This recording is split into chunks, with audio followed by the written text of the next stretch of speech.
sort of a slow week for releases right now, not just theatrically, but also streaming.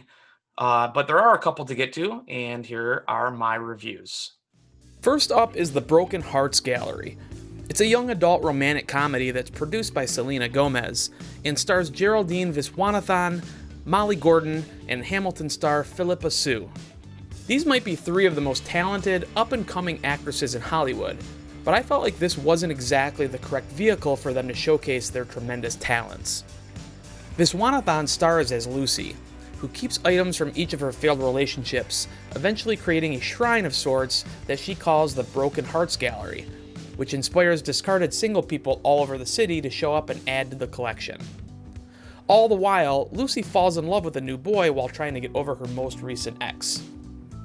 The overarching theme is about letting go and moving on, and that's exactly what I wanted to do with this movie.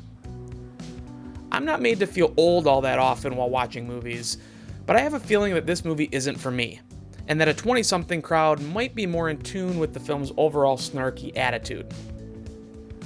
Of course, the best romantic comedies are universally relatable, and I felt like there were just too many cliches, too many rom-com stereotypes for this one to be all that memorable or effective. A quick note, this movie is opening theatrically, meaning that right now in Michigan you can look for it at the drive-ins as it's not available immediately for streaming. I give The Broken Hearts Gallery a C. One film that is coming to streaming this weekend is a surprisingly effective low-budget thriller called Rent-A-Pal. Believe it or not, back in 1990 when this movie was set, before Match.com and online dating, people would use matchmaking services that provided short videos of prospective matches via VHS tapes.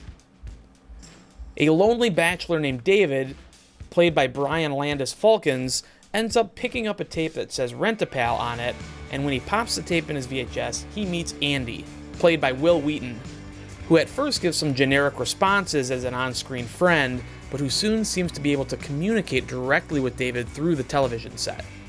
It's a slow-building, tense movie that pulls you in and keeps you engaged. However, the ending is a bit disappointing and ends up covering all too familiar ground for the genre. Still, I think Rent-A-Pal is pretty interesting and worth checking out, and I give it a B. For more detailed reviews of these and other movies, please check me out on Rotten Tomatoes. You can go to the site, search the critics list to find Tom Santilli, and you can scroll through all of my recent and not so recent reviews. Another good way to find my stuff is to follow me on Twitter @TomSantilli or go to the website movieshowplus.com.